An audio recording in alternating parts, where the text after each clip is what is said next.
뭇 백성이 우레와 번개와 나팔 소리와 산의 연기를 본지라 그들이 볼 때에 떨며 멀리 서서 모세에게 이르되 당신이 우리에게 말씀하소서.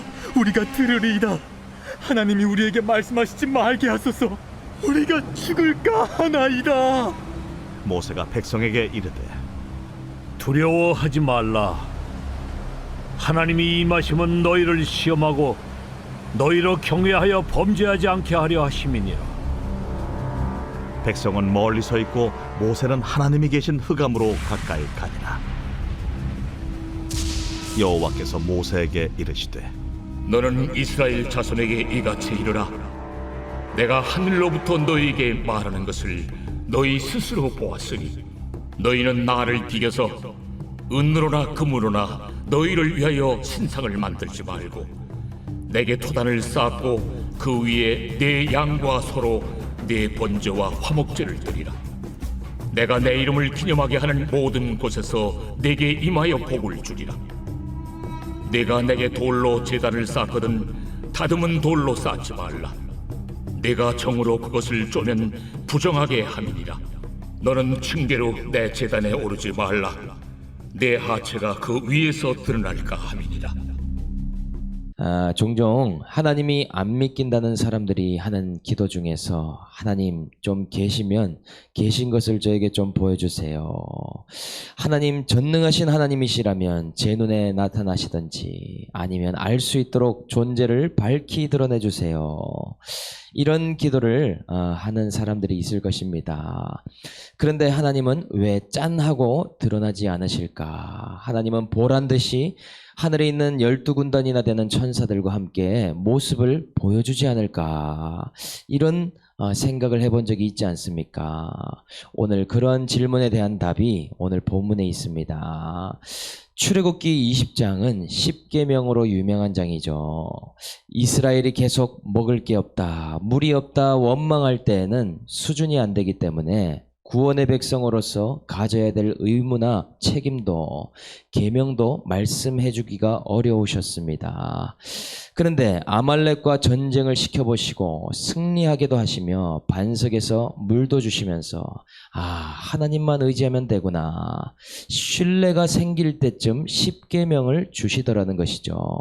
이제는 믿음도 조금 키워가시면서 계명도 주시고 말씀하기 시작하는 모습을 볼 수가 있습니다. 이렇게 하나님께서 이제 관계를 맺기를 원하실 때 주시는 것이 말씀인 것이죠. 택자 이스라엘 백성에게 나타나시면서 이제 하시는 말씀이 무엇일까? 수준이 조금이나마 올라가게 될 때 하나님이 어떤 것들을 요구하시는가에 대해서 오늘 함께 나눠보도록 하겠습니다. 수준이 올라가게 될 때 첫 번째, 하나님을 경외함으로 거룩을 쫓는 인생이 되라 말씀하십니다. 18절, 뭇 백성이 우레와 번개와 나팔 소리와 산의 연기를 본지라 그들이 볼 때에 떨며 멀리 서서. 이스라엘 백성들이 지금까지 긴가민가한 게 무엇입니까? 하나님이 우리 중에 과연 계신가 안 계신가 하는 것이었습니다. 이 광야에서도 하나님이 함께 하시는가, 그게 궁금했다는 것이죠. 하나님이 계신데 먹을 것이 없는 것이 이해가 안 되었습니다. 하나님이 인도하시는 길인데 물이 없는 상황이 해석이 안 되니 원망이 나왔다는 것이죠. 그러니 그것의 결론이 불평으로 끝내지 않았습니까? 그런데 이제 때가 되니 하나님께서 이스라엘에게 친히 나타나시고 말씀하시는데 그 모습이 무엇이라고 기억합니까? 그 나타나는 모양이 우레와 번개와 나팔 소리와 연기의 모습으로 나타나더라. 우레와 나팔 소리는 청각과 관련된 것입니다. 번개와 연기는 시각적인 모습입니다. 하나님이 영이시기 때문에 어떤 형상이나 형체로 나타나지를 않고 있죠. 사람의 모습이든지 천사의 모습이든지 그런 형체로 나타나면 좋겠지만 분명히 존재하긴 존재하는데 시각과 청각으로만 알 수 있도록 보여주시더라. 바람이 불면 그것이 분명히 존재하다는 것을 느끼듯이 하나님이 있다라는 것을 이것으로 알려주고 있습니다. 이러한 하나님의 나타나심을 갈망하지만 어떻습니까? 모든 선지자들이 그랬고 모세가 그랬듯이 그 모습이 두려운 것이죠. 얼굴을 들 수가 없을 정도로 그 모습을 보고 멀리 서서 가까이 하기 너무나 두렵듯이 그렇게 지금 서 있는 모습을 볼 수 있습니다. 왜 그런가 생각해 보면 지금까지 나타난 하나님의 모습이 어떻습니까? 이스라엘을 지켜주는 하나님, 불기둥과 구름기둥과 같은 모습이었습니다. 아말렉 군대를 무찔러 주시는 전쟁의 하나님, 여호와 니시의 하나님으로 나타났습니다. 또 어떻습니까? 하늘에서 만나와 메추라기를 내려주시고 목마를 때에는 반석에서 물을 내주시는 하나님, 주로 나의 부족과 필요를 채워주시고 승리하게 하시는 하나님으로 나타나지 않았습니까? 우리도 자녀가 어릴 때는 먹여주고 재워주고 기저귀 갈아주고 모든 포커스가 필요에만 맞춰져 있는 것을 알 수 있죠. 그런데 조금 크면 어떻습니까? 필요만이 아니라 훈육도 해야 되고 위험한 것은 한계선도 정해서 알려줘야 되고 또 야단도 치는 일들이 오게 되는 것이죠. 이렇게 조금 수준이 올라가니 이제 이스라엘 백성들이 생각하지 못한 모습으로 나타나십니다. 예수님께서도 제자들을 믿음을 키우실 때 보면 갈릴리 바다에서 유령과 같은 모습으로 나타나지 않았습니까? 제자들이 그 모습을 보고 기겁하게 된 것을 우리가 알고 있죠. 폭우가 쏟아지기 전에 천둥 번개가 치면서 먹구름이 몰려오듯이 묵직하면서도 굉음을 내면서 이스라엘 백성에게 나타나고 계십니다. 그러니 그 두려움 때문에 이스라엘 백성들이 하나님께는 멀리 서서 그 대신에 모세에게 가까이 찾아가는 모습을 볼 수 있죠. 2절에 당신이 우리에게 말씀하소서 우리가 들으리이다. 하나님이 우리에게 말씀하시지 말게 하소서 우리가 죽을까 하나이다. 이스라엘 백성이 모세에게 원망하고 왜 우리를 광야로 인도했냐고 분을 내면서 원망하지 않았습니까? 그런데 언제부터 모세의 말을 듣겠다고 합니까? 하나님이 나타나신 모습이 두려울 때 모세를 찾아가면서 우리가 듣겠다, 말씀만 해달라라고 이야기한다는 것이죠. 이스라엘 모습이 우리와 비슷하지 않습니까? 내가 먹을 것을 채워주시는 하나님인 줄 알았는데 우레와 같은 질병이 나타날 때 죽을까 하나이다. 나를 구름기둥과 불기둥으로 지키시는 하나님만 알다가 번개같이 내리치는 물질 고난이 찾아올 때 이런 방식이 아니었으면 좋겠다라고 말한다는 것이죠. 또 물이 나와서 우리를 목마르지 않도록 만족을 주시는 하나님만 알다가 연기와 같이 눈앞이 캄캄한 그런 사람 고난과 관계 고난으로 찾아오실 때 하나님이 왜 이러시는가 한다는 것이죠. 이렇게 예상하지 못한 고난으로 하나님이 찾아오면 그제서야 주의 종에게 또 묻게 되지 않습니까? 참 신기한 일이죠. 저도 이런 경험이 있습니다. 목사님의 말씀이라면 듣기 싫다고 하던 지체가 있었는데 수준이 안 될 때는 뭘 해도 사람이 걸리니 불평 원망을 저에게 쏟아놓았습니다. 그런데 그 지체에게 기막힌 일이 일어납니다. 하나님이 그 지체의 인생에 나타나시는데 정말 해결할 수 없는 우레와 번개와 연기 같은 사건으로 나타나시더라는 것이죠. 그런데 더 아이러니한 것이 무엇인가? 그 고난 중에 제일 먼저 달려오는 것이 저에게 달려오더라는 것입니다. 목사님, 저 어떻게 해야 됩니까? 힘들어 죽을 것 같습니다. 해석이 안 됩니다. 지금 어떤 말이라도 해주세요. 이제 들을게요. 이렇게 된다는 것이죠. 내 삶의 거룩의 수준을 높이시는 하나님을 깨닫고 나서는 말씀을 듣고 사람에 따라 요동치 않게 되더라라는 사실입니다. 그래서 구속사의 말씀이 들리기 전까지는 사역자든 가족이든 눈에 보이는 사람을 원망하게 되어 있는데 사명을 맡은 자들은 그러한 일들이 있어야 할 일임을 깨닫고 어떤 말을 듣더라도 잘 인내하면서 가야 되는 것이죠. 그런데 오늘 모세가요, 뭐라고 합니까? 모세가 영적인 사람이죠. 20절에 모세가 이르되 두려워하지 말라. 하나님이 임하시면 너희를 시험하고 너희로 경외하여 범죄하지 않게 하려 하심이니라. 이것이 두려워할 일이 아니라고 해석해주고 있습니다. 그 이유가 무엇인가? 하나님이 이렇게 나타나신 이유에 대해서 두 가지로 해석하고 있죠. 한 가지는 이제는 너희의 믿음을 하나님이 시험하고 테스트하기 위해서 이렇게 나타나신 것이고, 또 다른 한 가지는 이제 하나님을 경외함으로 죄와 멀어지게 하기 위함이다. 이렇게 말합니다. 한마디로 하면 무엇인가? 이제 너희의 인생의 목적이 무엇을 먹든지 마시든지 너희의 필요를 채워주기 위해서 하나님을 믿는 게 아니라 너희가 거룩의 인생이 되기 위해서 저런 두려운 모습으로 하나님이 나타나고 있으시다 라고 말하고 있습니다. 하나님께서 지금까지는 이스라엘의 상태와 상관없이 역사해 주셨죠. 신앙이 어리기 때문에 원망해도 승리하게 해주셨습니다. 불평해도 만나와 메추라기로 다 채워주셨습니다. 그리고 심지어 하나님을 탓하고 원망해도 광야에서 보호해 주셨다는 것이죠. 그런데 이제는 어떻게 하십니까? 두려운 모습으로 하나님이 나타나시는데 그것을 통해서 믿음의 수준을 키우도록 하겠다. 너희가 생각지 못한 모습으로 내가 나타날 것인데 그것으로 죄를 멀리하고 욕심을 멀리하며 거룩의 수준을 높이는데 이 모습을 쓰겠다라고 말씀하신다는 것입니다. 왜냐? 이스라엘이 구원의 백성이기 때문이죠. 이 땅에서 세워서 보여주려는 하나님 나라가 곧 이스라엘이기 때문입니다. 여러분, 그렇기 때문에 초신자 시절에는 하나님이 기복적인 하나님으로도 나타나십니다. 교회를 안 다니다가 너무 힘드니까 하나님 찾으면서 물질 좀 주세요, 돈 좀 주세요 하면 그 돈도 주시고 채워주십니다. 하나님 질병 때문에 힘들어서 건져달라고 하면 질병에서도 출애굽하게 만들어주신다는 것이죠. 그 밖에도 가정의 문제, 해결할 수 없는 문제들로부터 수없이도 건져주십니다. 그런데 조금 자라면 그때부터는 필요도 공급하시지만 하나님을 경외하게 하십니다. 사람이 일말의 두려움도 없으면 우리는 눈에 보이는 사람에게도 막대하게 되고 막 살게 되는 모습이 있죠. 그런데 경외감이 있으면 어떻습니까? 작은 아이라도 아기가 태어날 때 생명에 대한 경외감이 들기 때문에 아기에게 함부로 대하지 않지 않습니까? 점 같은 생명이 어떻게 이런 아기로 태어나게 되었나?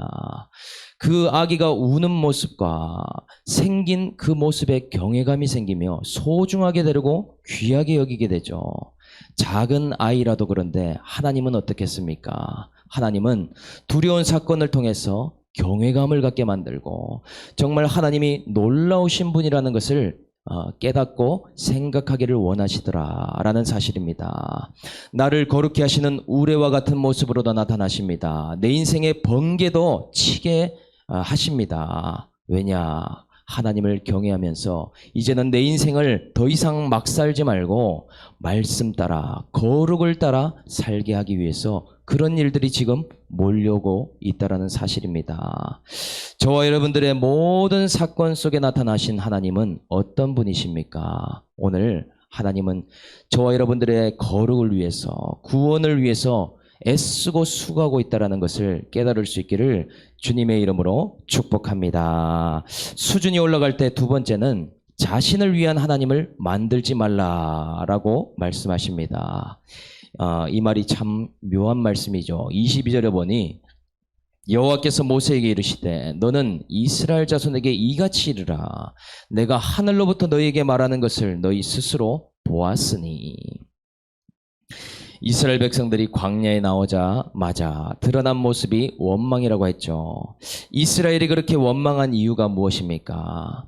자기가 원하는 모습의 하나님이 아닐 때마다 그런 행동이 나온 것이죠. 그러니 이스라엘은 자기가 기대하는 모습이 아니면 하나님이라도 그 모습을 인정하고 싶지 않아 했습니다.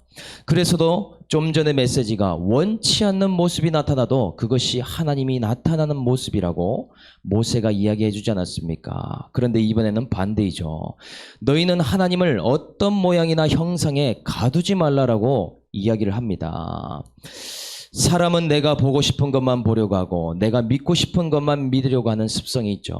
그래서 잘 객관화가 안 되고 내가 믿는 것이 곧 진리라고 생각하는 경향이 있습니다. 그러니 말씀이 없으면 어떻게 되는가? 이후에도 실제로 그런 사건이 출애굽기에서 일어나게 됩니다. 모세가 시내산에 올라갔는데 내려오는 시간이 길어지고 나중에 돼도 안 내려오니까 말씀이 사라지니까 금송아지를 만들지 않습니까? 그 눈에 보이는 것을 하나님처럼 섬기는 일이 오게 되는 것이죠. 자신이 믿고 싶은 것을 만들어 버리는 모습. 자신이 보고 싶은 것만 세워놓고 그것만 따라가면 되겠다라고 하더라는 것입니다. 그런데 그 형상이 어디서 나온 것입니까? 결국은 자신들이 봐왔던 것, 결국 애굽에서 나온 것이죠. 금송아지의 모습이 아니었습니까? 자기들이 믿고 싶은 대로 기복이면 기복적으로 믿고 율법이면 율법적으로 그렇게 하나님을 믿는다는 것이죠. 그런데 실제는 그렇지가 않습니다. 하나님은 이미 그럴 것을 알기 때문에 미리 예방주사를 말씀으로 맞추고 있습니다. 하늘로부터 내가 말하는 것을 너희가 스스로 보았으니 라고 말씀하시고 있죠. 그래서 이어서 뭐라고 합니까? 앞으로 일을 보고 있듯이 23절에 너희는 나를 비겨서 은으로나 금으로나 너희를 위하여 신상을 만들지 말고, 이것이 하나님이 어떤 형상이나 형체로도 나타나지 않는 이유입니다. 오직 말씀으로만 나타나시는 이유가 여기에 기록되어 있죠. 하나님은 영이셔서 육신을 갖고 있지 않는데 사람은 자꾸 형체를 원한다는 것입니다. 우리가 영화에서도 많이 보지 않았습니까? 신부가 사탄과 싸우는 영화에 보면 나무 십자가를 들고 나타나서 마귀를 쫓는 모습이 나오죠. 그 십자가 나무를 밤새 가슴에 품고 사탄과 싸웁니다. 사실 나무 십자가는 사탄이 하나도 무서워하지 않습니다. 그 십자가의 보혈을 믿는 믿음을 두려워하는데 사람은 어떤가? 십자가의 형상, 그 나무의 상을 갖고 있으면 안전하다, 안심하다라고 생각한다라는 겁니다. 정말 그래요. 귀신들은 그런 형상을 무서워하는 것도 아니라 예수의 보혈과 그분을 믿는 믿음으로 선포하는 말씀과 대적 기도를 무서워하더라는 것이죠.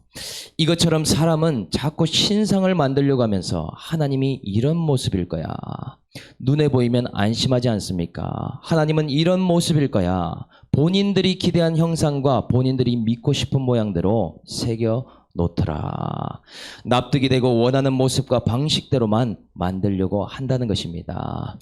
그런데 이것을 깨는 것이 무엇이냐? 하늘로부터 매일 말씀하시는 말씀이라는 것이죠.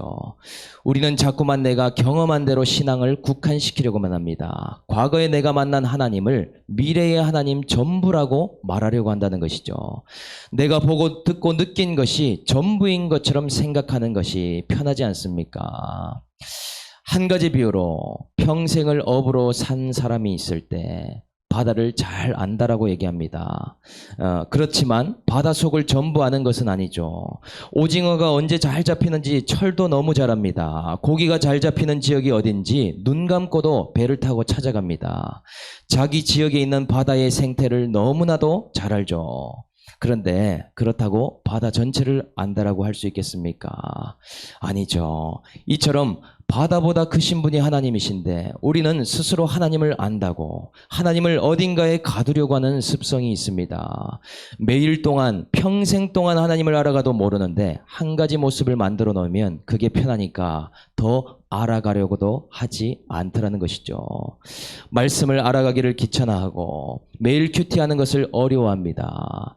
이 말은 하나님을 믿어도 우리의 이러한 가치관이 안 바뀌면 신앙이 변화되지 않는다는 것을 의미하는 것이죠. 하늘로부터 우리에게 말씀하시는 것을 듣지 않을 때 생기는 것이 바로 우상이라는 사실입니다. 자꾸 틀로, 형상으로 하나님을 가두려는 모습으로 하는 그것을 깨나가야 합니다. 신앙적인 고정관념, 선입견을 깨어나가는 것이 바로 이러한 큐티의 말씀이더라. 우리에게 말씀하시는 하나님을 만나게 되면 신상이 더 이상 필요 없게 되는 것이죠. 매일의 신선한 만나를 먹을 때만이 우리의 신앙이 신선하게 되어질 수 있습니다. 그 말씀이 있을 때 내가 만든 우상을 정확하게 깨뜨려 보게 되는 것이죠. 하나님 믿는데 여전히 물질우상, 자녀우상, 금송아지를 만들고 가는 사람이 있습니다. 누가 그러한 부분을 터치하기도 어렵습니다. 그것을 이야기해줘도 도리어 건드렸다가는 큰일이 나게 되는 것이죠. 오늘 저희는 이 말씀을 듣는 이유가 있습니다. 금과 은으로 하나님을 더 이상 가두지 않고 오늘도 하늘에서부터 주시는 음성을 듣고 하나님을 알아가기 위해서 이 말씀을 묵상하고 있더라. 오늘도 저희는 하나님을 더 깊이 넓게 알아갈 수 있는 저희 모두가 될 수 있기를 주님의 이름으로 축복합니다. 수준이 조금 올라가면 세 번째, 예배에 토단을 쌓으라 라고 말씀하신다는 것이죠. 24절에 내게 토단을 쌓고 그 위에 네 양과 소로 네 번제와 화목제를 드리라. 내가 내 이름을 기념하게 하는 모든 곳에서 내게 임하여 주리라. 쉽게 얘기하면 예배의 제단을 쌓아라 라고 하는 것인데, 그렇다면 토단은 무엇입니까? 하나님께 제사를 드릴 제단을 쌓는데 흙으로 쌓은 제단을 말하고 있습니다. 어떤 건축 재료를 따로 준비하지 말고 그곳에 있는 흙으로 그냥 쌓아라 라고 명령하신다는 것이죠. 그런데 인류의 역사를 보면 창세기에도 그렇고 사람은 자꾸 탑을 쌓으려고 하고 성을 건축하려고 하고 하는 모습을 보입니다. 욕심이 있기 때문에, 또한 불안함이 있기 때문에 안전하게 지켜줄 건축을 세우기를 원하더라. 그 대표적인 예가 바벨탑이고 에녹성이지 않습니까? 높으면 높을수록 좋다라고 생각하고 화려하고 튼튼할수록 기가 막힌 일인 것이죠. 우리들도 그런 것을 많이 원합니다. 물질의 성은 크면 클수록 좋고 학벌의 탑은 높을수록 좋으며 자녀의 성공의 단은 화려할수록 내 마음이 안심이 되는 것 아닙니까?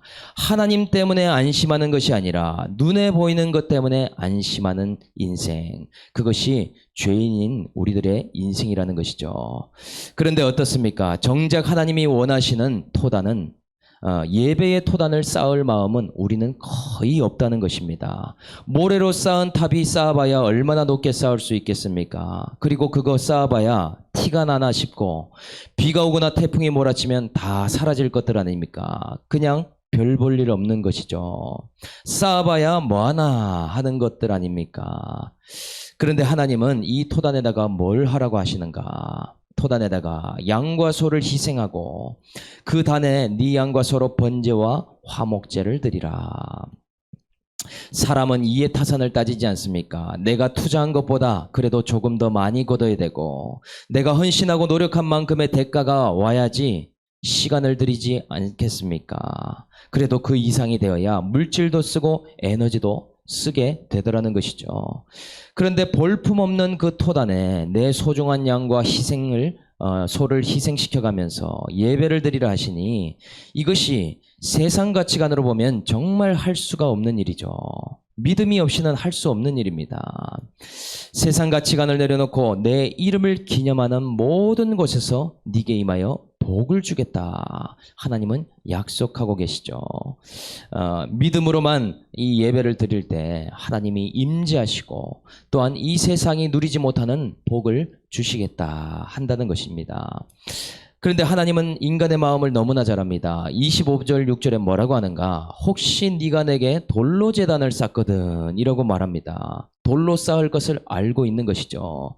다듬은 돌로 쌓지 말고 정으로 그것을 쪼면 부정하게 함이니라. 너는 층계로 내 제단에 오르지 말라. 네 하체가 그 위에 드러날까 함이니라. 하나님 보시기에는 토단이 제일 좋지만 만약 네가 돌로 제단을 쌓는 일이 오면 돌을 다듬지 말라. 그냥 생긴 돌 그대로 쌓으라고 말씀하고 있습니다. 왜 그런가? 돌을 정으로 쪼아서 쌓기 시작하면 층계를 쌓게 되고 높게 쌓는 방식으로 이 제단을 쌓게 되기 때문이죠. 이 방식은 어디에서 나온 방식인가? 애굽이 하는 방식이고 그 당시에 가나안 땅에서 하는 사람들의 방식이었습니다. 하나님을 믿지 않는 세상 사람들이 하는 방식이었다라는 것이죠. 그런 방식을 따르지 말고 쌓게 되면 자연석으로 쌓으라. 아무래도 자연석으로 쌓으면 높게 쌓을 수가 없습니다. 제단이 높아도 인간의 키 이상을 넘기를 바라지 않는 마음을 하나님께서 말씀하시는 것이죠.